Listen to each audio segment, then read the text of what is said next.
alaihi wasallam. Yang sudi bersama-sama dengan Gemenur Iman dalam kuliah 2 hari ini. Alhamdulillah. Juga bersama-sama yang dikasihi para pencinta ilmu, sahabat-sahabat yang dirahmati oleh Allah Subhanahu Wa Taala, yang setia menunggu daripada subuh tadi. Alhamdulillah. Terima kasih kepada tim pengurusan Gemenur Iman yang dipimpin oleh pengerusi Hajar Rosniati binti Mansur dan sahabat tabiran Gemenur Iman. Jadi bagi memberkati kuliah kita pada pagi ini, marilah sama-sama kita membacakan umul kitab yang akan dipimpin oleh Al-Fadhil Ustaz untuk kita hadiahkan kepada baginda Rasulullah sallallahu alaihi wasallam, ahli keluarga baginda, para sahabat, para sadiqin, para syuhada, alim ulama, guru-guru kita, ahli keluarga kita, serta muslimin dan muslimat sama ada yang masih hidup ataupun yang telah kembali ke rahmatullah. Isiril Fatihah. أعوذ بالله من الشيطان الرجيم. بسم الله الرحمن الرحيم. الحمد لله رب العالمين الرحمن الرحيم مالك يوم الدين إياك نعبد وإياك نستعين اهدنا الصراط المستقيم صراط الذين أنعمت عليهم غير المغضوب عليهم ولا الضالين آمين. Amin, amin, amin ya Rabbal Alamin. Moga dengan istiqamahnya kita duduk dalam halaqah ilmu ini, Allah tingkatkan iman kita, Allah tambahkan ilmu pengetahuan kita, Allah tingkatkan kita punya rasa kecintaan kepada baginda Rasulullah sallallahu alaihi wasallam. Tanpa membuang masa, jom kita menyelusuri asam garam rumah tangga Nabi Muhammad sallallahu alaihi wasallam dengan Ustaz. Tafadhal mashkura Ustaz. Terima kasih kepada Puan Nira. Baik. Assalamualaikum warahmatullahi wabarakatuh. Alhamdulillah wassalatu wassalamu ala Rasulillah wa ala alihi wa sahbihi ajma'in. Rabbi zidna ilma warzuqna fahma ya Allah. Alhamdulillah, mukadimah pendek sahaja. Apapun kita ambil ruang dan peluang untuk sama-sama kita tidak jemu dan bosan mengingatkan sesama kita untuk bersyukur pada Allah Subhanahu Wa Taala atas segala nikmat yang tak terkira Allah berikan kepada kita. Cukuplah kita sedar nak kira nikmat Allah ni tak kira, tak terkira lah. Itu menunjuk Allah tidak berkira dengan kita. Allah dah isytihar. Wa in ta'uddu ni'matallahi la tuhsuha. Sekiranya kamu nak kira, nak hitung satu persatu nikmat Allah, saya tidak terhitung banyaknya. Jadi kita pesan untuk bersyukur kerana Allah dari tempat yang lain Allah isytiharkan bahawa hamba Allah yang benar-benar bersyukur ni tak ramai. Wa qalilum min ibadiyasy syakur. Sikit saja dalam kalangan hamba-Ku yang benar-benar bersyukur, asy-syakur. Sebab itu antara doa yang kemudian nanti yang menjadi doa Sayyidina Umar bin Al-Khattab, jadi satu peristiwa yang menyebabkan dia buat begitu. Dia doa supaya dia juga termasuk dalam golongan hamba Allah yang sedikit. Allahumma ja'alni min ibadikal qalil. Ya Allah, jadikanlah aku dalam kalangan hamba-Mu yang sedikit. Yang siapa tu? Iaitu yang bersyukur. Dan mudah-mudahan kita semua lah tuan-tuan, dengan usaha yang sedikit banyak kita buat ini, kita menggunakan masa kita, fikiran kita, tumpuan kita untuk menuntut ilmu, amalan, ibadah yang Allah suka. Mudah-mudahan kita tergolong dalam golongan hamba Allah yang sedikit. Baik, saya tak tahu, saya bukan nak orang kata nak bodek nak apa, tapi secara jujur saya nak sebut kuliah atau pengajian yang saya seronok dan tenanti-nanti adalah kuliah bersama jemaah pengajian Gema Nur Iman ini tiap Khamis pagi ni. Tak tahu kenapa rasa walaupun jauh je segi jarak tapi rasa dekat semua. Saya duk bayang andailah berlaku orang kata kuliah kita secara bersemuka, orang kata dia datang dekat. Saya rasa lagi meriah ni, buat potluck lah apa semua lepas tu. Oh menarik, banyak cerita, banyak apa yang boleh kita orang kata kembangkan lagi. Ala kuliah hari ini pun sudah menarik, sudah seronok. Dan mari kita teruskan pengajian kita insya-Allah. Kita masih lagi di bahagian-bahagian awal. Kita nak berkenalan dengan Ummul Mukminin pada bahagian profil ringkas 11 Ummul Mukminin. Tak masuk-masuk lagi. Saya geram ni. Jadi saya ada azam untuk pertemuan kali ini kita nak habiskan insya-Allah, cuba habiskan. Baki 3 orang Ummul Mukminin yang kita akan berkenalan. Nak kira berkenalan, nak kenal rapat tentang dengan mereka berdua ni mustahil lah dalam masa yang ringkas. Sekadang kita ambil sekadar nak kenal. Nanti kita akan lebih berkenalan lagi insya-Allah. Baik. Kita berhenti pada pertemuan yang lepas pada Ummul Mukminin yang ke-8. Panjang cerita tentang beliau iaitu Zainab binti Jahshin. Hari ini kita masuk kita mula berbincang, berkenalan dengan Ummul Mukminin yang ke-9 dinikahi oleh Nabi sallallahu alaihi wasallam, iaitu Sayyidatina Juwairiyah. Juwairiyah binti Al-Harith. Baik. Jelas kita baca di mana muka surat tu? Baik. Saya nak letak nak bagi komen. Baik, okey. Sambil mula-mula dah biasa dah secara online insya-Allah. Baik, Juwairiyah binti Al-Harith. Dari segi keturunan dia Arab, Bani Mustaliq. Penting tuan. Bani Mustaliq. Apabila sebut Bani Mustaliq, puan-puan rahmati Allah, saya tanya soalan. Tahu tak ada satu peperangan namanya Perang Bani Mustaliq, ataupun nama kedua perang itu Perang Muraisi'.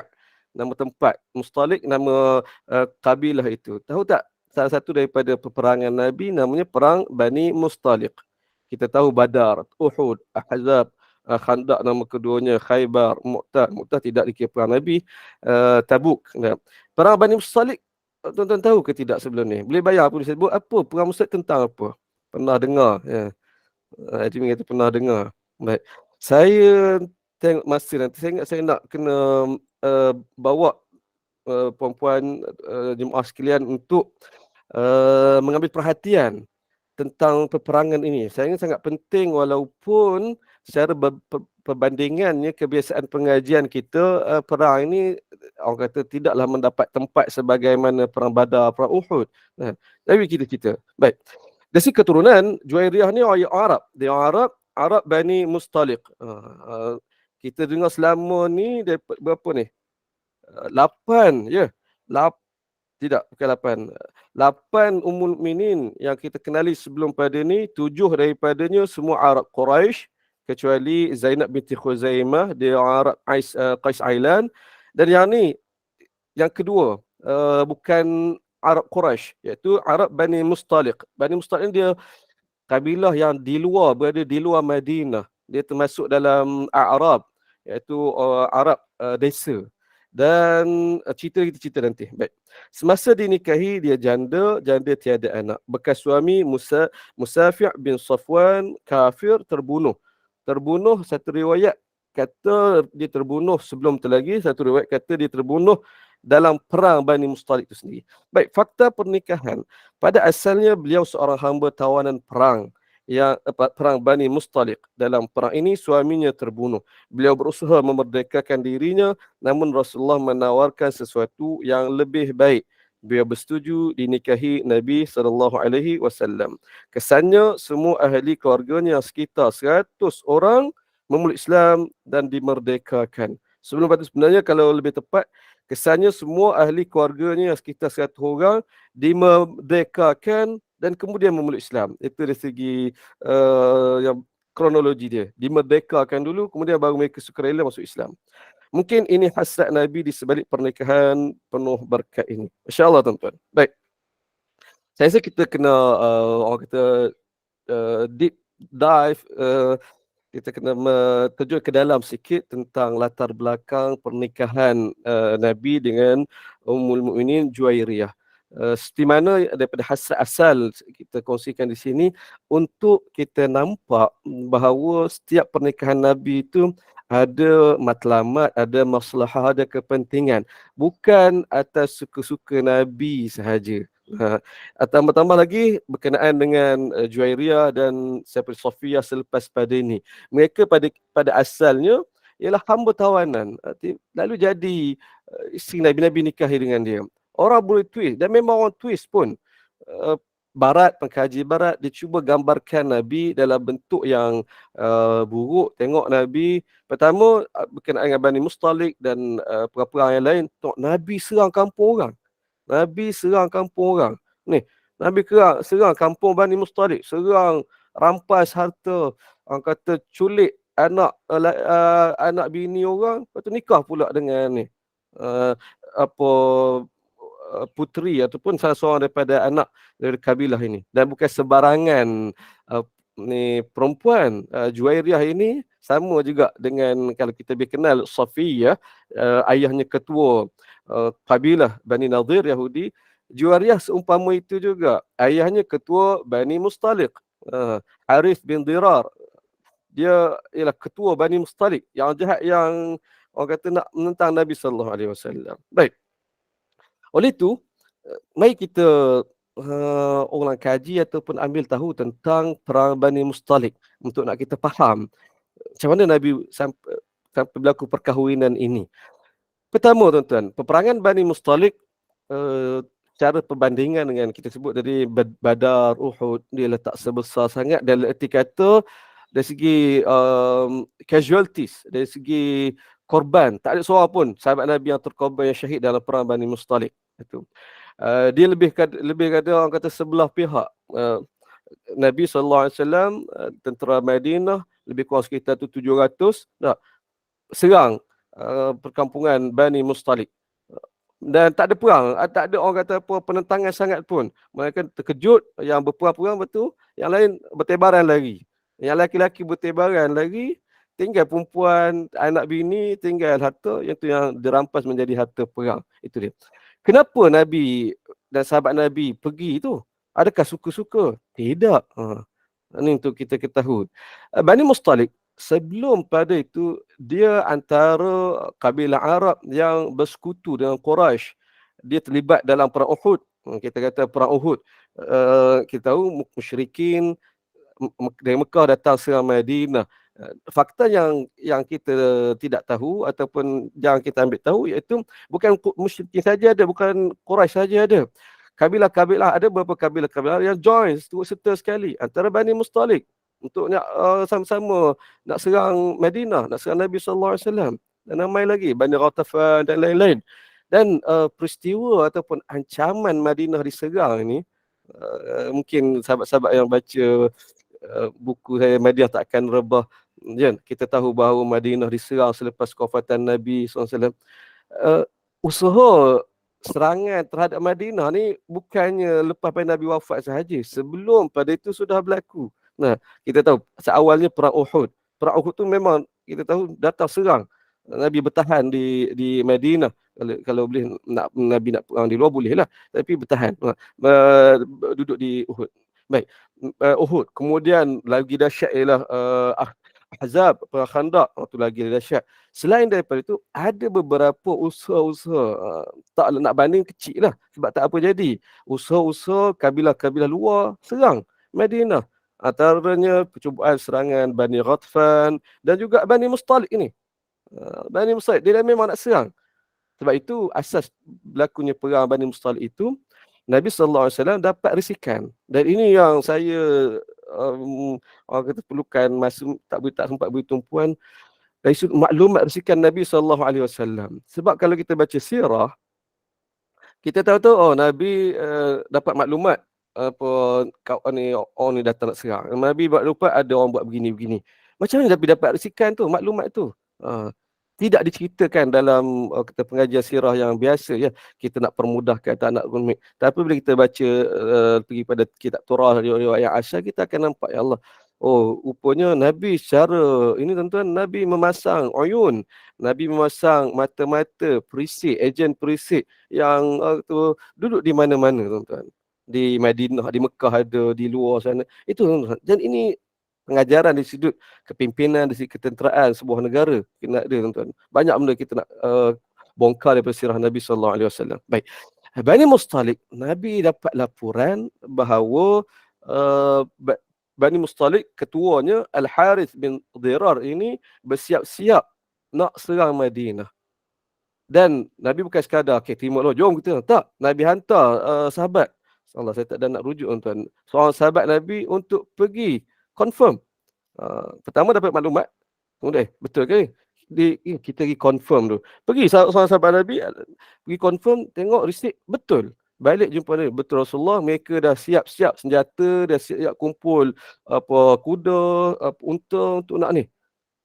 Dapat maklumat dan pasti itu, baru Nabi gambling para sahabat Nabi. Baik, jangan duk tunggu orang datang dulu, kita terus pergi. Dan kita akan tengok strategi Nabi SAW begitu. Sebelum datang serang, kita pergi serang dulu. Tu, ya, siapa tak? Azrina kata Nabi mengutus Buraidah bin Al-Hasib. Betul. Buraidah bin Al-Hasib Al-Aslami atau Husayb Al-Aslami. The best defense is apa dia panggil, the best defense is offense. Sebaik-baik pertahanan ialah serangan. Nabi serang. Kita akan tengok perang-perang Nabi yang lain semua Nabi yang ambil inisiatif. Serang dulu sebelum orang sampai, serang dulu. Kecuali Ahzab, kecuali apa Uhud, itu ada sebab dia sendiri. Baik. Itu je. Dan Nabi pergi orang kata serbu Bani Mustalik dalam keadaan mereka pula tak sedia. Dah kumpul-kumpul dia ingatkan apa Muhammad tak tahu, memang jauh pun kedudukannya. Ingatkan tak tahu kita dah boleh wujud. Tiba mereka yang dikejutkan dulu. Orang kata apa? Berah lari macam gitu. Lari kan mereka dekat tu lari. Yang berperang sekejap lah meninggal antaranya suami Juwairiyah. Lalu perang itu dengan mudah orang kata tamat. Lalu harta-harta unta mereka orang kata jadi harta rampasan perang, isteri dan anak-anak perempuan semua dijadikan hamba orang tuanya, lalu dibawa pulang ke Madinah. Termasuklah Juwairiyah binti Al-Harith ni. Anak sendiri, ayah tu sampai tinggal anak. Ayah tu sampai tinggal anak kena ni. Baik. Selain daripada itu, perang Bani Mustalik ini kita nampak macam mudah, tapi Allah alam saya merasakan kena beri tumpuan kerana banyak peristiwa orang kata apa serangan emosi, serangan mental yang dihadapi oleh Nabi dan umat Islam sekitar perang Bani Mustalik ini.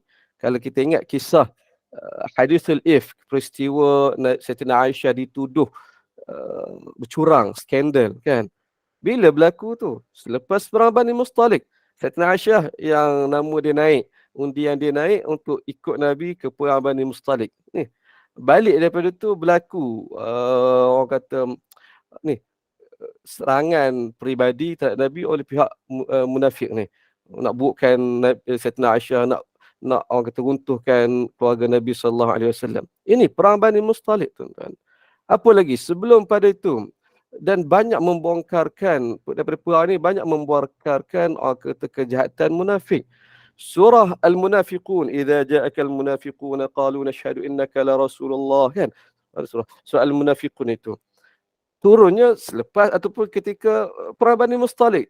Kata selepas dah. Ada cerita dia juga. Banyak tuan cerita dia. Sebab munafik pada ketika itu, sebelum pada tu, lepas pada perang Uhud dan kemudian Khandaq, tengok dia jadi makin geram. Muhammad ni makin kuat. Mari dalam perang ni sebahagian mereka turut serta, Abdullah bin Ubay bin Salulnya, dan dia buat rosak kan. Dia porak-perandakan tentera antara dilagakan sahabat Muhajirin dan Ansar berlaku. Sahabat Nabi manusia juga, mereka ada kadang-kadang adalah perangai-perangai asabiyah, ni orang Kelantan, ni orang Ganung tak apa boleh nak masuk, orang Johor, dia ada gitu. Jadi dalam perang itu, lepas perang kumpul harta tu, berlakulah pergeseran seorang Muhajirin dengan seorang Ansar. Ada cerita berebut air ya. Aku dulu ni nak pergi orang. Lepas tu kawan tu pukul kawan ni. Abdullah bin Ubay, dia tengok ni, apa Muhajirin, dia orang Ansar, dia daripada orang Madinah, dia yang tukang kempen, jom ya lil Ansar, wahai Ansar, jom kita ni galak nak berperang. Nabi redakan akhirnya. Dahsyat tuan-tuan. Turun ayat Quran gini. Baik. Lepas pada tu, ini dah cerita Bani Mustalik ni. Untuk saya sebut sikit sekadar tentang lepas pada ni cuba buat pembacaan tentang peperangan Bani Mustalik. Baik. Dalam perang itu juga kita kata tadi munafik tak berhenti kat situ usaha munafik. Tuan-tuan, Abdullah bin Ubay bin Salul, dia otak dia tak berhenti berfikir nak buat apa lagi. Yang peristiwa Hadithul Ifk tu paling berjaya dah, tu dah di hujung dah, Nabi nak sampai Madinah dah peristiwa tu berlaku kan. Apabila tengok Saidatina Aisyah tertinggal dia, Saidatina Aisyah siapa tu, orang lelaki teruk ni, itu di ujung tu kira macam bahasa kalau di sudut pandang rezeki dia lah, tengok peluang tu dan menjadi. Sebelum pada tu usaha dia lain tuan-tuan. Dia ni kata tengok ni, apa Muhammad duk bela kaum dia sendiri, apabila sahabat Nabi bergaduh, Ansar dan Muhajirin, nampak nak favor ke orang dia je. Kemudian disembang sesama mereka, la in raja'na ila al-Madinah la yakhrujanna al-a'iz, apa ayat Quran tak ingat dah. Kalau balik ke Madinah nanti orang orang tempatan, orang lebih besar, orang lebih ramai akan halau orang yang minoriti ni. Apa luahan munafik Abdullah bin Ubay bin Salul itu, dia cakap sama-sama geng dia, tapi ada seorang sahabat junior dengar. Nama dia Zaid bin Arqam. Ni kita kenal juga sahabat Nabi ni. Kemudian jadi ulama besar setaraf dengan Ibn Umar, setara dengan Ibn Abbas. Dia ulama besar juga. Cuma zaman itu umur dia belasan tahun. Perang Uhud dia sertai, dia baru boleh sertai sekitar umur dia 15 tahun. Yang ni perang Bani Mustalik umur dia mungkin 18 ke 19 tahun. Dia ingat orang tua barangkali dia ingat budak-budak tak orang kata tak aware hal ini. Dia bercakap sama mereka, apa Zaid bin Arqam dengar. Hai, apa Abdul bin Ubay ni nak halau Nabi dengan sahabat Muhajirin. Dia pergi bagi tahu kat pak saudara dia. Bukan pak saudara dia, pak angkat dia. Ataupun bapak tiri dia, Abdullah bin Rawaha.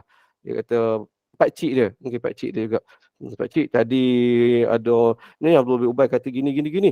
Abdul bin Ubay pun beritahu Nabi sallallahu alaihi wasallam. Ini saya cerita saya ringkas tuan. Mungkin ada tu betul salah tu boleh rujuk kemudian nanti. Dan nak kata tuan untuk nak bagi perasaan untuk tuan kita beri tumpuan selepas pada ni. Abdullah bin Rawahah pergi beritahu Nabi, Nabi sallallahu alaihi wasallam ni nabi. Setiap laporan pada Nabi, Nabi tak mudah-mudah melenting. Betul tak? Nabi panggil, Nabi selidik, pastikan dulu. Panggil Abdullah bin Ubay bin Salul ni, ketua munafik.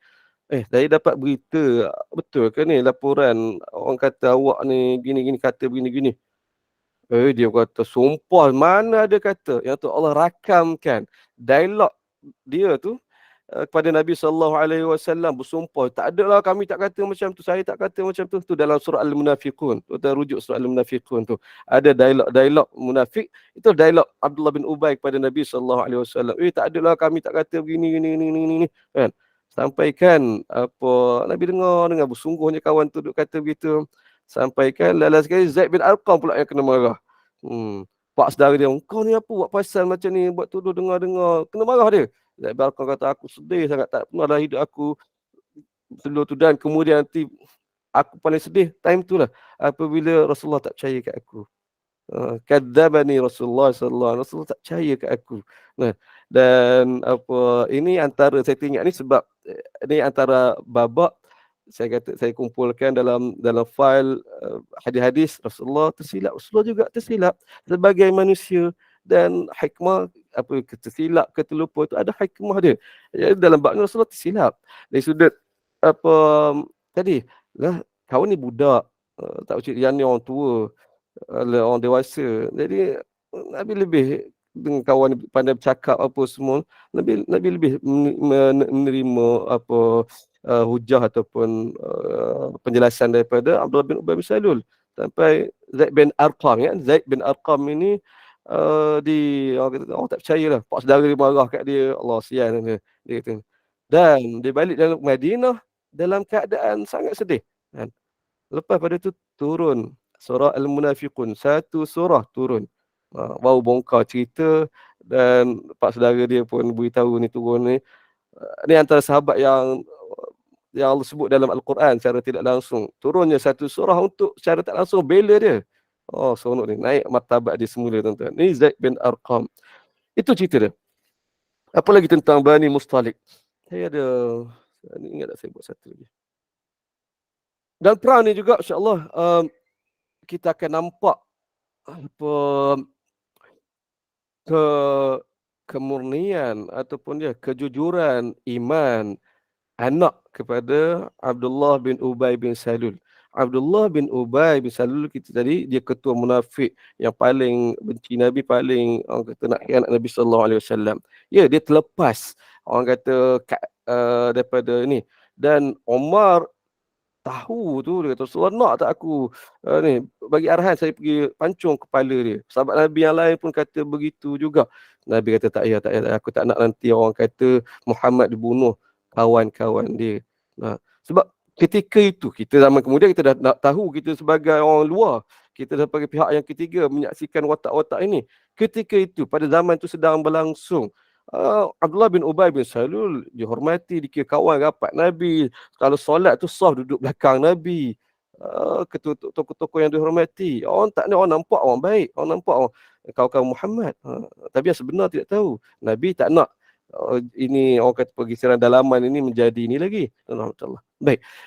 Kita tak habis kat situ. Saya nak kata tadi, anak dia, ada dia juga nama Abdullah. Abdullah bin Ubay bin Salul. Ya Allah, saya buat carian sikit tadi. Dia sampai datang jumpa Nabi SAW. Sebab kan, baca ni Allah kata, kita tahu sebelum ni, dia tawarkan diri kepada Nabi Rasulullah, biar saya bunuh ayah saya. Saya tahu sebelum tu begitu. Biar saya bunuh. Tapi baru jumpa riwayat tadi, baru memahami emosi si anak itu pada ketika itu. Adakah dia nampak, kata, tu ganas dia, apa kuat dia, sanggup nak bunuh ayah dia. Adakah dia tawarkan dia itu dalam keadaan dia memang benci ayah dia? Tak. Riwayat ini akan memberi kita gambaran yang lain, tuan-tuan. Ini dalam ada riwayat Ibn Hibban. Abdullah bin Ubay bin Salul datang jumpa Nabi SAW tentang peristiwa ayah disebut, la in raja'na ila al-Madinah la yakhrujanna al-a'izzu minha al-adhal. Kalau nanti kita balik Madinah nanti, kita pakat-pakat, kita orang majoriti ni, kita halau orang yang minoriti ni. Dan dah berlaku kes tadi, dia bersumpah, dia tak cakap macam tu, settle lah. Tapi apa Sayyidina Umar dan lain-lain, kemudian turun surah Al-Munafiqun itu, orang kata marah dan nak pancung. Baik. Dia dengar, dia datang, dia lewat, dia dengar tu, dia pun pergi jumpa ni. Faqala li Rasulillah sallallahu alaihi wasallam. Dia terus jumpa Nabi lepas pada tu. Balaghani annaka turid qatla abi. Fima balagaka anhu. Sampai saya dapat berita yang Tuan Rasulullah nak bunuh ayah saya.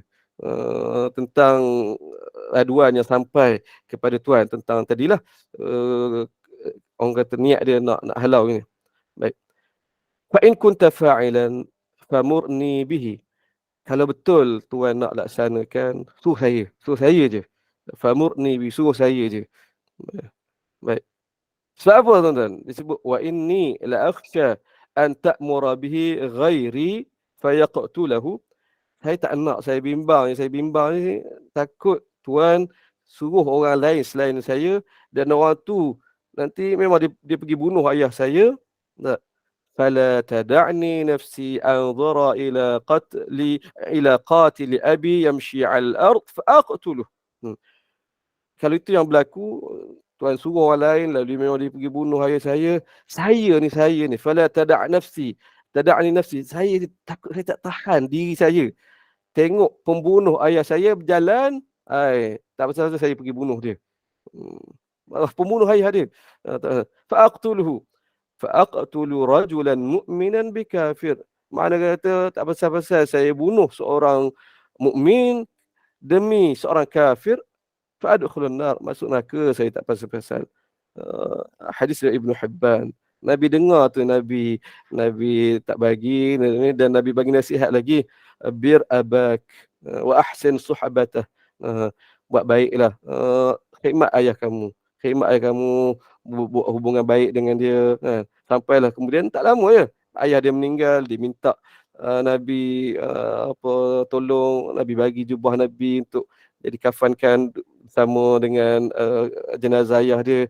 Bukan sebelum pada ni, saya bayangkan anak dia ni ialah sahabat Nabi, imannya kuat, ayah pun sanggup bunuh. Bukan sekadar orang kata keras hati, orang kata kering hati nak bunuh begitu saja. Tak, tuan-tuan. Sebab ni dia bimbang. Kalau orang lain yang bunuh, aku pula tak pasal jadi marah nak bunuh orang yang bunuh ayah aku. Baik aku bunuh sendiri.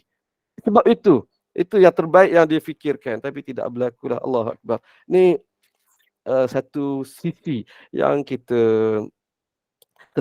bukan terlepas pandang ya, kita tahu sebab pengajian kita orang kata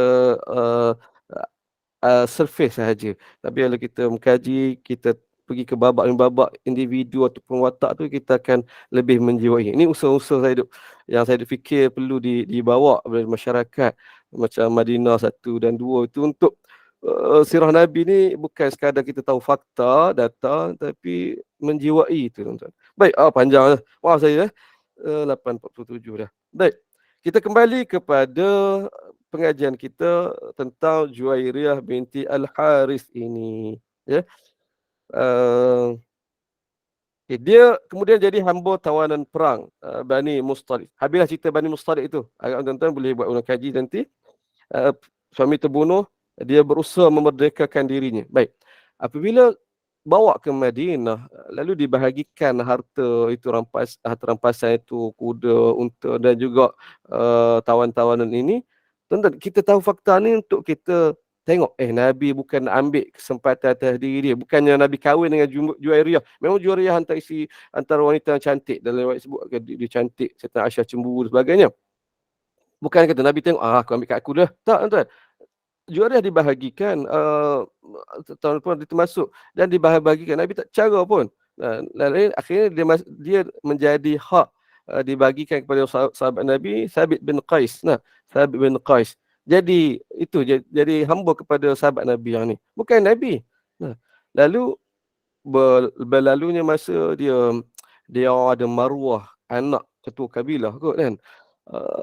Bincang berunding dengan tuan dia, saya tak nak jadi hamba selama-lamanya, saya nak kata bebaskan diri saya. Dan sahabat Nabi ni pun baik setuju kan. Lalu berlaku perjanjian, tu dikira hamba mukatab, hamba yang ada perjanjian dengan tuan dia untuk khidmat certain masa dan bayar kata certain harga, lalu sampai tempoh penuh syarat merdeka. Itu tuan. Itulah berlangsung, tapi dia cari lagi usaha, cari ruang. Ya Allah, kalau dia nak merdeka lebih awal kan, dia minta jumpa Nabi sallallahu, dia datang jumpa Nabi sallallahu alaihi wasallam. Itu Rasulullah, saya boleh tak tolong saya ni ada perjanjian, kalau kiranya mungkin 5-6 tahun kena bayar sekian-sekian kerja, saya boleh tak ejah lagi. Itu baru Nabi sallallahu alaihi wasallam tawar kepada dia, nak tak saya tawar yang lebih baik? Oh, kata, apa benda? Kahwin dengan saya, awak merdeka. Oh, yang tu yang Juwairiyah terima. Dan Juwairiyah terima, tuan-tuan, bukannya orang kata biasalah keadaan itu terima. Tak semua orang kata keputusan setiap orang pada situasi yang sebegitu sama. Dengan ini kita tahu bagaimana selain daripada Ummul Mukminin yang kita tahu ini, ada lagi beberapa orang yang ditawarkan nikah dengan Nabi tapi mereka tak nak. Dan kes yang sama. Nak tak kahwin saya, kamu dah tak nak. Orang tua tak nak. Begitu. Juwairiyah umur dia sekitar apa, tuan-tuan? Kita tengok buku 1. Juwairiyah tahun ke-6 Hijrah, umur ketika nikah 21 tahun. Umur dia 21 tahun, Nabi umur ketika itu 58 tahun. Kalau ada orang lain, Kalbiyah, wanita Kalbiyah, wanita Juniyah, dapat tawaran yang sama tapi tak nak kahwin dengan Nabi. Ada tu rela, saya nak dibebaskan balik ke keluarga saya. Tapi Juwairiyah, dia dapat tawaran tu, dia terima. Dan memang keikhlasan dia terima. Dia ada mimpi, ada cerita dia terima, Rasulullah. Sekali lagi, bukan Nabi ambil kesempatan, tak Nabi ni. Dan ada hikmah Nabi buat begitu. Apabila diterima dan tidak ada paksaan dan nikah, dan tak pasal-pasal sahabat Nabi yang lain yang dah terima elok-elok hamba-hamba ni, tak patutlah pula hamba kami ni daripada Bani Musa, tengok pak saudara isteri Nabi, yang tu sepupu isteri Nabi, yang tu anak saudara isteri Nabi, tak boleh ni. Tak pasal mereka merdekakan semua hamba tawanan Bani Mustalik dan melihat keadaan itu Bani Mustalik, ya Allah, ini kelayanan orang Islam. Kalau biasanya masa itu memang biasa, kabilah serang kabilah atau tak ada sebab yang wajar pun diculik, dah tak ada apa dah, kira gelap masa depan dah, jadi hamba lah kita sampai ke mati, sampai berketurunan. Ini ada ruang. tak sangka kita boleh jadi orang merdeka lagi. Ya Allah. Dan semua masuk Islam lepas pada itu. Allah Akbar. Ini antara hikmah besar. Semua masuk Islam. Jadi kesannya semua ahli keluarganya sekitar 100 orang dimerdekakan dan memeluk Islam. Yang kita sebut mungkin ini hasad Nabi di sebalik pernikahan yang berkat ini. Baik. Jelas setakat ni. Saya agak orang kata kesana ke sini.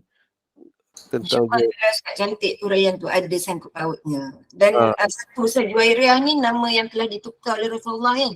betul. Nama dia apa? Barah. Barah, nama dia Barah, Nabi tukarkan. Barah nama dia baik tau. Barah kebaikan. Tapi Nabi tukar. Baik, betul. Tapi Nabi tukar. Jadi ini ada dari segi hukum pemberian nama. Nama-nama yang suci itu antara nama yang makruh. Barah, taqwa. Kenapa? Ini sebutan orang Arab. Nabi tak suka. Nabi sangat-sangat jaga bab sebutan ini. Kerana sebutan percakapan kita itu ialah doa. Tak pasal malaikat doa. Apatah lagi Nabi SAW. Kan? Barah contoh dia. Kenapa Nabi tukar nama tu? Sebab Nabi tak nak berlaku keadaan. Contoh, apabila Nabi pergi jumpa Barah. Kan? Pergi jumpa Barah. Kemudian Nabi keluar. Nabi beredar. Orang tanya, Nabi tu tadi di mana? Nabi kata, kharajtu min indi Barah. Saya baru keluar daripada kebaikan. Jadi tak sedap dengar tu. Tak boleh. Sebab itu ditukar nama. Bal Juwairiyah, nama Juwairiyah. Kerana nama-nama yang terlalu baik ini tidak makruh, tuan-tuan. Selain daripada nama yang buruk makna dia. Sebab atas dasar ini. Itu segi fiqah bagi nama. Jelas bisa kita boleh teruskan. Sudut yang lain dari sudut mahar, mas kahwin Juwairiyah, berapa mas kahwin dia? Kita bincang sebelum pada ini, saya ingat perbincangan sebelum pada ini, rata-rata mahar ataupun mas kahwin Ummul Mukminin 500 kan, 500 dirham, kecuali Ummu Habibah tinggi dia 400 dinar soalan, dan kecuali juga Juwairiyah, Safiyah dan Safiyah. Mas kahwin mereka ialah kemerdekaan tu sendiri. Jadi nak kata dari segi perbincangan hukum fiqh, boleh ke tidak mas kahwin itu bukan dalam bentuk material? Boleh. Asalkan yang ada nilai dia. Dan ni pembebasan itu nilai yang orang kata bukannya sikit. Bahkan dalam riwayat lain Nabi tambah lagi dengan merdekakan 40 orang ahli keluarga. Nabi ada orang kata pool hamba dari Mustalik yang tidak dibahagikan, yang ni hak Nabi. Yang Nabi ni Nabi merdekakan 40 orang. Yang 100 orang lagi ialah yang dah dari milik sahabat, dah dibahagikan tu, sahabat Nabi masing-masing merdekakan. Allah berkat 100 lebih ahli keluarga dia merdeka. Kita katalah dia sendiri mahar mas kahwin kemerdekaan dia plus 40 orang, kemerdekaan 40 orang ahli keluarga dia. Ini tak ternilai dengan dengan wang ringgit dan harta duniawi, kemerdekaan itu. Baik. Itu Juwairiyah, mas kahwin dia ni. Sekaligus bawa kita berbincang tentang mahar, mas kahwin perkahwinan. Boleh. Sebagaimana dalam ada peristiwa lain, Nabi nikahkan seorang sahabat Nabi tu dengan Al-Quran yang sahabat Nabi tu ada. Cuma pada hari ini kalau kita nak buat macam tu, sanggup ke tidak lah. Sanggup tuan-tuan, nak tuan-tuan kahwin, dikahwinkan dengan seorang tu, dengan mas kahwin dia Al-Quran, hafazan Al-Quran. Orang kata lain, berubah, lain situasi lain lah di punya hukum dia, tuan-tuan. Dari segi kita kata ni, dari segi syariat itu boleh. Sebab dia ada manfaat. Dia ada manfaat ilmu, manfaat ini sebagainya. Wallahu alam. Habis selesai Juwairiyah. Ada soalan ataupun tidak?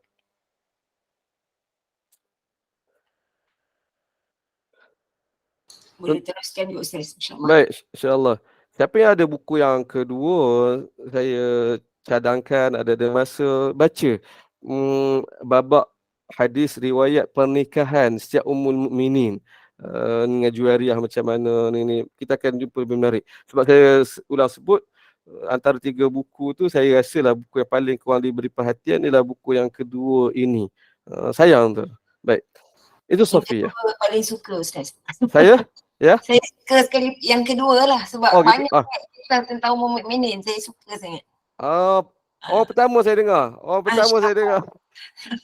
Sangat menguatkan. Tak nak tengok cara diorang cara Rasulullah menghadapi mereka menghadapi perjalanan antara mereka. Tu saya suka tu. InsyaAllah. Itulah kandungan dia. Alhamdulillah. Boleh camping kali. Sebab ramai orang ni. Saya ni pertama kali dapat orang kata respon kata paling suka buku yang kedua ini. Sebab dia kita sebut ni saya sebut ramai terlepas pandang. Baik. Jadi itu saya tak perlu saya nak hurai. Lanjut tentang dia. Cuma mungkin nak sebut sikit anda sebut kita kalau siapa yang mengamalkan zikir subhanallah wa bihamdihi adada khalqihi wa ridha nafsihi wa zinata arshihi wa midada kalimatih, kan? Itu antara zikir diulang 3 kali pagi, 3 kali petang. Zikir ini dari segi muasal dia ialah zikir yang Nabi ajar kepada Juwairiyah. Paling kita kata tak boleh ingat Juwairiyah ni apa, ingat zikir ni, ingat dia. Nabi ajar dia secara khusus dan kemudian jadi orang kata jadi sunnah amalan umat dia. Subhanallah wa bihamdihi adada khalqihi wa ridha nafsihi wa zinata arshihi wa midada kalimatih. Boleh rujuk dalam muka surat buku yang kedua, muka surat 226. Baik, seterusnya. Nah, sekejapnya masa nak pukul 10 tuan-tuan. Saya ada hal selepas pada ni. Betul saya nak habiskan 2 orang lagi insya-Allah. Saya cuba ringkaskan. Yang tadi jadi telajak tu sebab saya ambil ruang untuk tuan-tuan perkenalkan tadi perang Bani Mustalik. Sangat ada kepentingan di situ. Baik.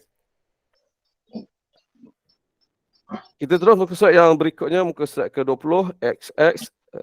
Kita berkenalan dengan Ummul Mukminin yang ke-10 iaitu Sayyidatina Safiyah binti Huyai bin Akhtab. Dari si keturunan, dia keturunan Yahudi Bani Nadir.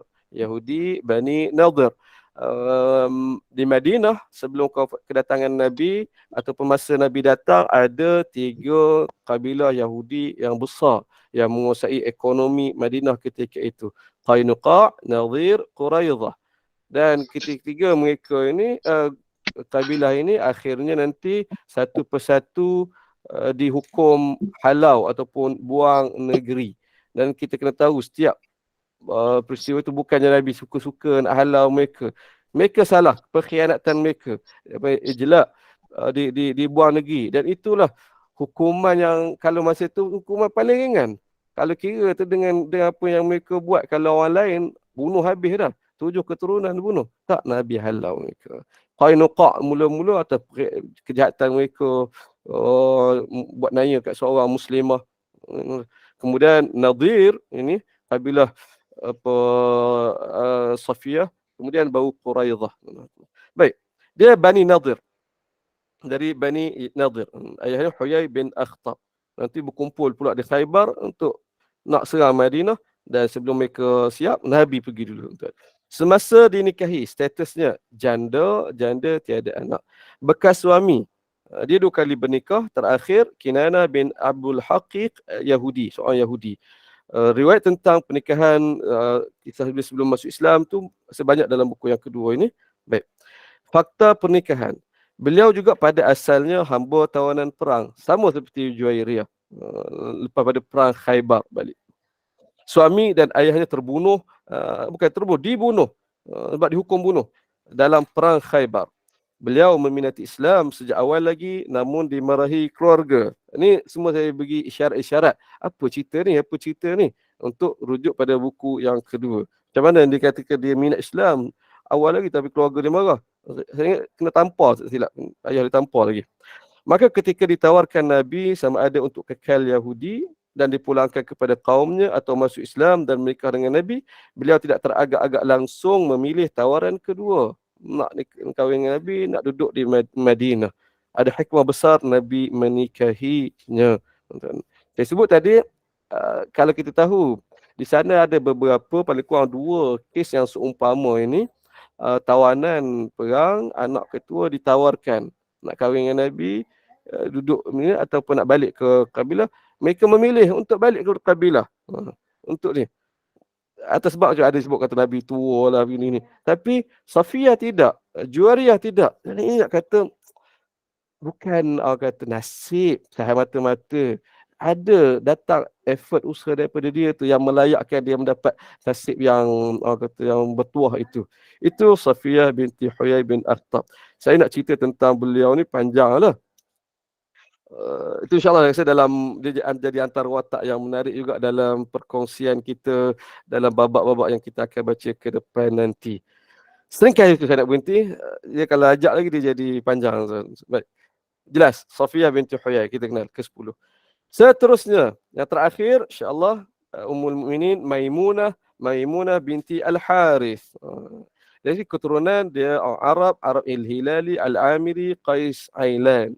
Ini ini pecahan-pecahan. Dia Hilali, Al-Amiri, Qais Ailan.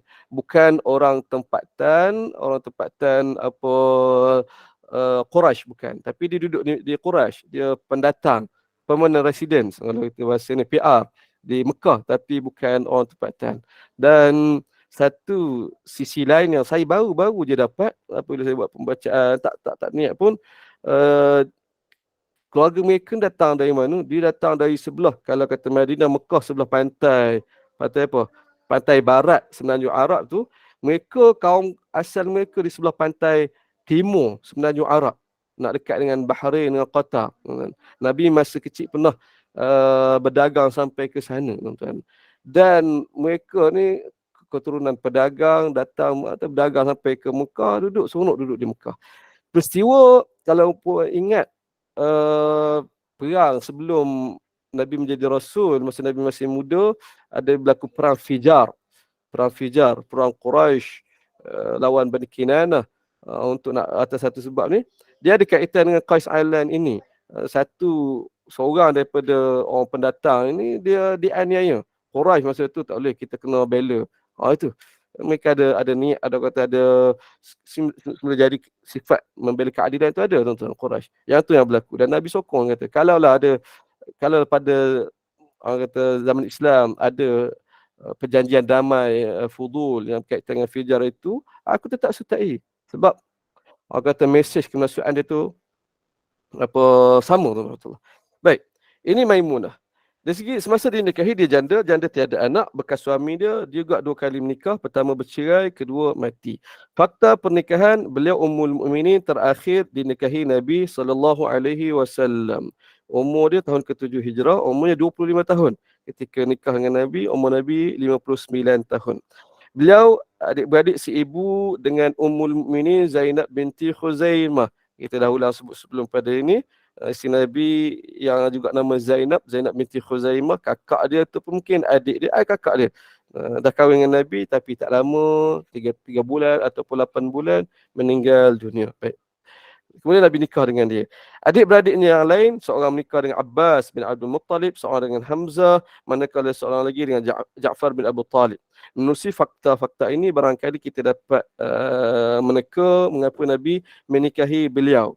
Saya ingat dalam pertemuan yang lepas, kita dah cuba tengok, dah cuba hayati grafik jaris hubungan Nabi dan Ummul Mukminin dalam bahagian kulit bahagian depan itu. Kita secara tak langsung kita tengok pada jaringan ni Zainab binti Khuzaimah. Secara langsung kita terus nampak dah Maimunah, kan, kalau boleh rujuk bahagian itu sebagai ulangan Zainab binti Khuzaimah dalam kelompok merah ni, isteri Nabi. Di bawahnya tu adik dia Maimunah. Asal dia mereka ni adik-beradik, ibu mereka Hindun binti Utbah. Baik. Hindun binti Utbah ni dia ada beberapa orang suami yang melahirkan anak-anak perempuan, antaranya Asma binti Umais. Ni adik-beradik Maimunah, adik-beradik Sayyidatina Zainab. Asma binti Umais, ni yang paling terkenal lah. Kemudian ada Salma binti Umais. Kemudian ada Ummu Fadal. Kemudian ada juga Ummu Lubabah. Asma binti Umais ni yang paling terkenal sebab suami dia 3 orang sahabat mulia. Ja'far, kemudian Sayyidina Abu Bakar, kemudian Sayyidina Ali. InsyaAllah. Ja'far, kemudian Sayyidina Ali. Dan dia sampai status orang kata kalau siapa nak mati syahid, nikah dengan dia. Siap orang, tapi bakar tidaklah. Sayyidina Ali nikah atas dasar itu, nak mati syahid. Ja'far. Baik. Asma binti Umais. Salma binti Umais nikah dengan pak saudara Nabi Hamzah. Tuan. Dan Ummu Fadal nikah juga dengan anak saudara pak saudara Nabi Abbas. Ummu Lubabah dengan apa Al-Walid bin Mughirah anaknya lahirkan anak Khalid bin Al-Walid. Ini kita dah hurai secara sekali lalu sebelum pada ini memberi gambaran kepada kita kenapa Nabi nikah dengan Maimunah atas sudut gitu kekeluargaan, nak mantapkan kekeluargaan orang luar ini. Wallahu a'lam. Saya nak hentikan diri saya sendiri sampai kepada sini sahaja. Kalau saya buka oleh soal jawab kalau ada tuan-tuan rahmat Allah. Jelas setakat ni lega saya boleh habis hari ni. Baik. Apa komen-komen kita ada? Alhamdulillah baik. Terima kasih semua yang ni. Tuan-tuan rahmat Allah SWT. Kalau ada soalan, ada tambahan, boleh diajukan insya-Allah. InsyaAllah dalam pertemuan akan datang kita mula masuk pada babak itu sendiri insyaAllah. Baik. Ustaz, kalau tak ada soalan, Ustaz boleh pergi pada tu kot, penafian Ustaz, sedikit penerangan sebelum kita ke depan pada kerenah. Oh gitu okey penafian. Okey. Tak menarik Ustaz, sebab sebenarnya benda ni kena baca, baru dapat Okey.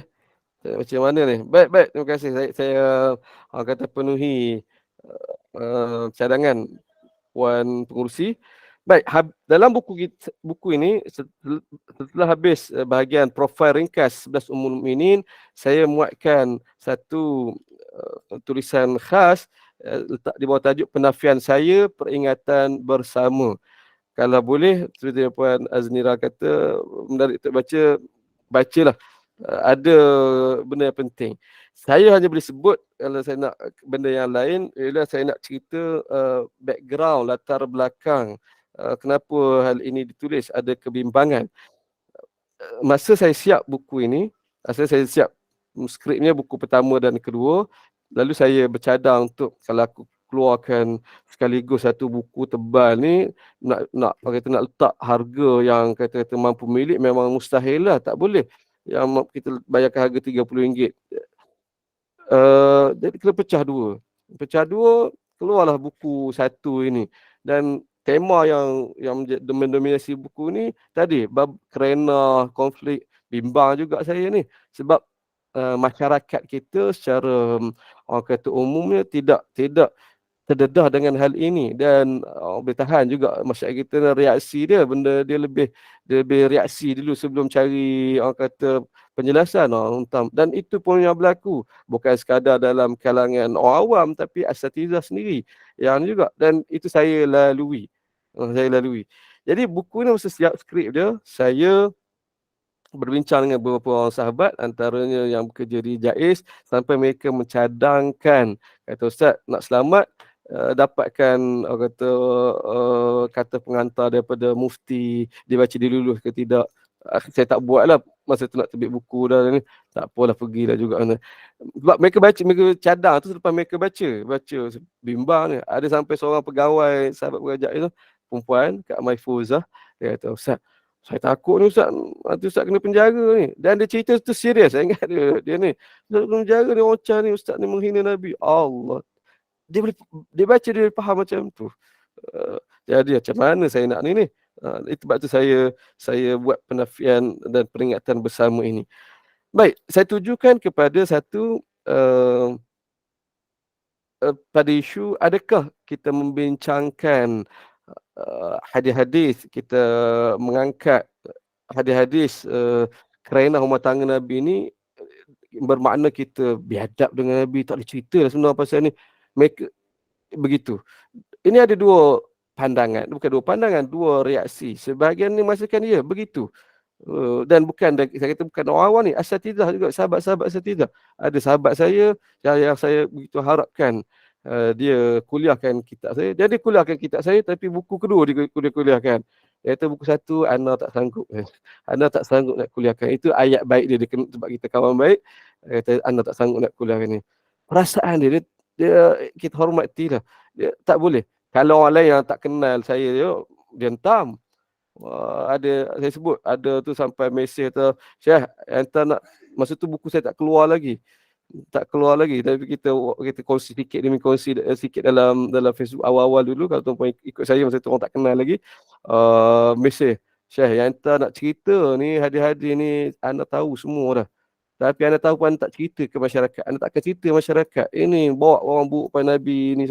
Itu diberi reaksi awal pasal saya kata macam mana ni, kita matlamat kita lain dan ni kena dijelaskan kenapa nak ditutup. Dan antara hujah dia memberi analogi, kata Syekh, hal rumah tangga kita cerita tak kat orang? Tak cerita. Ni Nabi lagi lah kita tak cerita. Orang kata sudut itu. Betul tuan-tuan, hal rumah tangga kita tak cerita. Tapi hukumnya tidak sama bagi Nabi SAW. Kehidupan Nabi dalam rumah tangga Nabi, apa yang berlaku itu kena diceritakan. Ini menjadi tanggungjawab Ummul Mukminin. Allah sebut, "Wadhkurna ma yutla fi buyutikum min ayatillahi wal hikmah." Sebutlah apa yang diturunkan, ayat-ayat Quran yang diturunkan dalam rumah kamu dan juga hikmah. Hikmah itu merujuk kepada sunnah, iaitu perlakuan Nabi apa ni. Sebab itu kita kata tengok isteri Nabi cerita, bukan dia nak mereka orang kata kongsi aib rumah tangga mereka, tak. Hukumnya lain. Sayyidatina Aisyah kata kita baca nanti ialah Sayyidatina Aisyah cerita yang nampak buruknya rumah tangga aib itu bagi mata kita atau bagi situasi kita, tapi tidak bagi ahli rumah tangga Nabi itu menjadi model, menjadi syariat, kena cerita. Sebab itu Sayyidatina Aisyah cerita dia bergaduh dengan Nabi, cerita sahabat Nabi cerita yang ada si Nabi tinggi suara dengan Nabi. Tidak untuk kita tengok, untuk kita pandang rendah, rasa teruk, si Nabi baik, Nabi apatah lagi. Tak, bukan begitu. Cara berfikir tu kita kena betulkan. Ada logik itu kena. Baik. Sampai si Nabi cerita apa yang berlaku dalam bilik air. Kalau kita jangan ceritalah kita pada orang, tuan. Sahabat Nabi cerita, antara Abu Hurairah cerita, Nabi pernah solat jadi imam tapi lupa mandi wajib. Itu diceritakan. Dalam solat subuh Nabi ni kemudian dah berdiri dah ni, nak kat takbir, Nabi tinggal ruang, Nabi tinggalkan tempat imam, masuk rumah, kemudian Nabi datang balik dalam keadaan rambut Nabi masih basah, masih lagi menitik air, dan kemudian Nabi beritahu bahawa Nabi tadi lupa mandi wajib. Itu diceritakan. Tapi bagi situasi kita masyarakat ini, umat dia, kalau berlaku hal seumpama imam ke siapa kita tak boleh cerita. Tahu tak imam surau aku tadi lupa mandi wajib, tak jadi itu aib, ditutup. Nampak dia punya hak itu tidak sama Nabi dengan umat dia. Yang ni kita kena. Jadi saya nak kata tadi di bawah tajuk, kalau tuan baca, bukan biadab penggunaan perkataan ini apa semua, itu tuan boleh bayang begitu. Baik, tambah lagi dalam Al-Quran Allah sebut tentang ini. Kita baca dalam kuliah lain, saya bentangkan apa surah Al-Ahzab. Berapa banyak kisah-kisah rumah tangga Nabi sallallahu alaihi wasallam Allah muatkan dalam surah Al-Ahzab, yang sebahagiannya memberi gambaran ya, ini konflik yang berlaku kerana yang berlaku dalam rumah tangga Nabi. Ini Allah cerita dalam Al-Quran. Sekali lagi bukan untuk Nabi gambar image buruk pada Nabi sallallahu alaihi wasallam, tapi ada hikmah, ada syariat yang keluar daripada situ. Itu satu pihak. Maknanya saya kata kepada kita ahli sunnah wal jamaah yang ada orang kata sensitiviti yang berlainan. Sensitiviti ni kita tidak boleh nak paksa. Ada orang dia sangat sensitif dengan isu, dengan perkara sedemikian. Kita kena hormat sama kita. Tapi yang tak bolehnya jangan memaksa orang memeluk prinsip dan sensitiviti yang sama macam kita. Kalau benda tu benda yang bebas, tuan-tuan. Contoh, tuan-tuan mesti ada benda sensitif. Kalau saya sangat sensitif soal sampah. Sangat sensitif. Orang buang sampah merata, anak. Memang tu kita larang. Kita larang anak kita ni. Sangat sensitif. Bagi orang tak rasa tu sangat. Nah, kita akan tengok. Contoh bab masa juga saya sangat sensitif. Kalau orang tak hormat masa, kita kadang kita tak sempat ada juga. Tapi kita rancang, kita share, anda lambat ni 10 minit lagi. Kita bagi tu in advance kalau kita lambat pun. Nah, tapi ada orang dia tak kisah, dia timing dia datang. Oh, sangat sensitif. Nilai sensitivity itu tak sama. Tuan. Kembali kepada isu Rasulullah sallallahu alaihi wasallam pun begitu. Sensitivity tak sama, tuan-tuan. Nah, ada orang dia sensitif. Dia nak kenal Nabi, nak tahu pasal benda baik-baik. Benda yang ni. Bab-bab Nabi terlupa, Nabi tersilap, Nabi ada dia tak boleh terima, dia sensitif. Tak apa untuk dia. Dia ni tak apalah. Tapi tak boleh dia nak kata orang lain pun begitu. Engkau ni tak hormat Nabi, engkau perasaan dia. Engkau ni tak cinta Nabi, tak hormat Nabi ke? Cerita pasal rumah tangga Nabi ni, pasal Nabi ni, sensitivity dia tu. Dan itu tak patut, tuan-tuan Allah. Nah, baik, itu satu kelompok. Kelompok yang kedua ialah Syiah. Saya sebut bahagian akhir itu, saya kata begitu juga ingin saya tegaskan bahawa saya berlepas diri daripada puak Syiah. Bukannya saya ada hadis yang kita akan baca ini, mak kata Ustaz ni ada Syiah ni, ada kata ada motif di sebalik tu nak bagi biasakan orang tengok, nak burukkan dia tak sebutkan Nabi tapi nak burukkan isi-isi Nabi ni. Syiah menggunakan hadis-hadis yang sama, tuan-tuan. Dan sebahagian bab-bab rumah saya baca, sebahagian bab-bab rumah tangga Nabi yang terkumpul dalam buku ini memang termuat dalam buku dan tulisan mereka. Bagaimanapun tulisan mereka bermotifkan amat jahat. Syiah umpamanya memaparkan hadis-hadis begini sebagai bukti betapa buruknya perangai Ummul Mukminin. Yang ni secara khusus tentang Sayyidatina Aisyah. Mereka kumpul hadis-hadis Sayyidatina Aisyah yang ada dalam buku ini. Kebetulan ada buku ini, Sayyidatina Aisyah tinggi suara dengan Nabi, Sayyidatina Aisyah ni. Mereka kumpul, mereka bawa naratif khusus. Tengok Sayyidatina Aisyah, Nabi hidup tu punya biadab dah dengan Nabi. Ini Syiah buat macam tu, tuan-tuan. Dan saya kata, andai katalah ni puak Syiah dan lain-lain memanipulasikan apa jua kandungan buku ini dalam apa jua bentuk, saya berlepas diri daripada mereka, bahkan saya mengutuk mereka. Itu orang kata latar belakang untuk bahagian penafian saya, peringatan bersama. Dan tuan-tuan, tak sampai 2 minit untuk tuan-tuan ambil masa, kalau boleh baca ni menarik tu, saya sangat terima kasih lah baca bahagian ini. InsyaAllah. Habis dah tu Puan Aznira. Alhamdulillah, baik saya. Baik.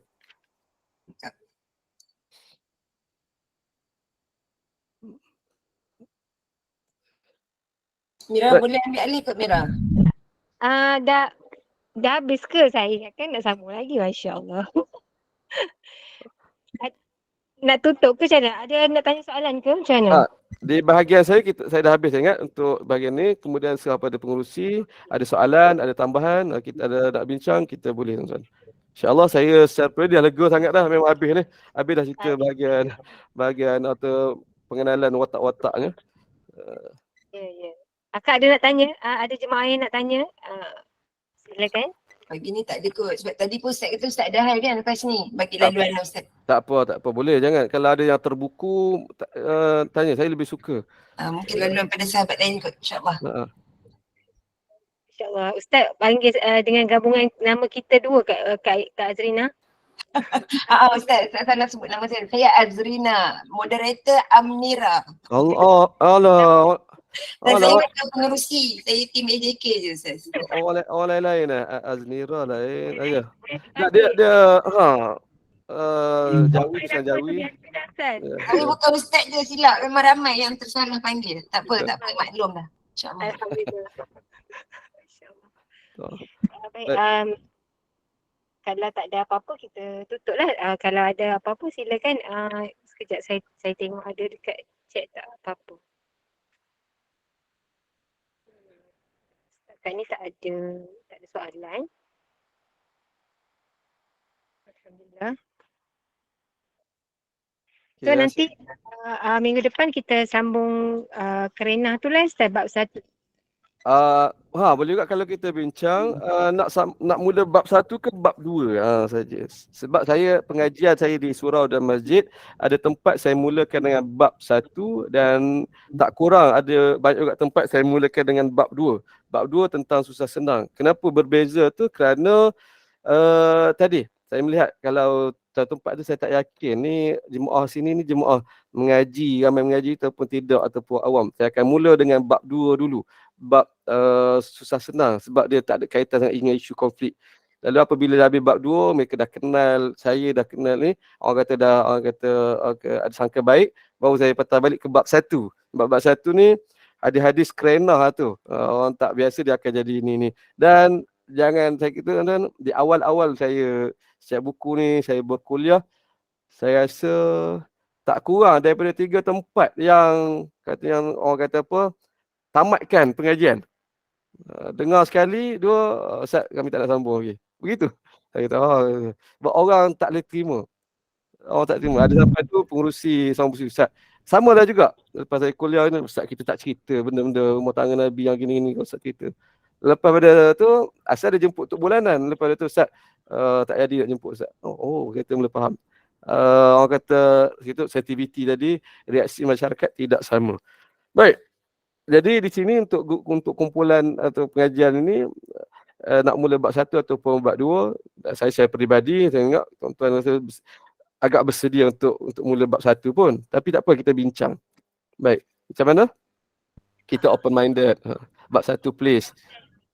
Mana yang okey kami ikut je, insya-Allah. Alhamdulillah, masya-Allah. Allah besar Sayyidina Muhammad. Ruginya kalau tak dengar kisah Rasulullah ni, terpulanglah masing-masing sebenarnya penerimaan tu. Kita mula bab 1 dulu insya-Allah. Saya selalu Rasa insya-Allah. Minggu depan kita mula bab 1 ya. Baik. Jadi tak ada yang nak tanya ke? Ya Allah, ruginya. Tak apa. Mungkin ada hal ni. Okey, kalau tak ada kita tutuplah. Kita kuliah kita hari ni insya-Allah. Alhamdulillah, barakallahu fikum, jazakumullah khairan jazak. Ustaz di atas perkongsian hari ini, alhamdulillah. Mudah-mudahan kita bertambah pengetahuan kita dengan asam garam rumah tangga Rasulullah sallallahu alaihi wasallam. Dia rasa jemu, tak ada rasa tak ingin nak ambil tahu. Sebenarnya Rasulullah sallallahu alaihi wasallam ni adalah sebaik-baik contoh dan teladan yang kita patut ikuti. Kita ambil tahu ya Allah, masya-Allah, sebab kita mengharapkan syafaat baginda Rasulullah sallallahu alaihi wasallam. Dan bermanfaat untuk kita lah, mudah-mudahan barokah, mudah-mudahan Allah kurniakan limpah rahmat kepada kita semua. Terima kasih kepada tim Gemenur Iman, sahabat-sahabat pencinta ilmu yang mengimarahkan kuliah kita daripada subuh tadi sampai sekarang. Sikit ibahan Ustaz, kuliah asal kita hari ni. InsyaAllah. Kuliah asal kita bersama dengan Al-Fadilah Ustazah Hajah Nurliah binti Haji Kasmuri dengan kitab fiqh mazhab Imam Syafi'i jilid yang pertama pada pukul 5.15 petang, dan kuliah akhir kita bersama dengan Al-Fadil Ustaz Khairul Fahmi bin Muhammad Noah dengan bacaan Yasin, tahlil, doa, tazkirah dan bacaan surah Al-Mulk pada pukul 8 malam hari ini insya-Allah. Jadi terus bersama dengan Gemenur Iman. Dengan ini saya mewakili Gemenur Iman memohon maaf sekiranya ada sebarang kekurangan dan kesilapan. Yang baik itu datang daripada Allah, yang tidak baik dan kelemahan itu daripada saya sendiri. Semoga Allah pemudahkan segala urusan kita semua, ustaz juga. Majlis mohon sekali lagi Fadil Ustaz untuk bacakan tasbih kafarah dan surat Al-As. Saya sudahi dengan wabillahi taufiq wa hidayah. Wassalamualaikum warahmatullahi wabarakatuh. Waalaikumsalam warahmatullahi wabarakatuh. سبحانك اللهم وبحمدك أشهد أن لا إله إلا أنت أستغفرك وأتوب إليك. بسم الله الرحمن الرحيم. والعصر إن الإنسان لفي خسر إلا الذين آمنوا وعملوا الصالحات وتواصوا بالحق وتواصوا بالصبر. صدق الله العظيم. Terima kasih semua. Sama-sama Ustaz.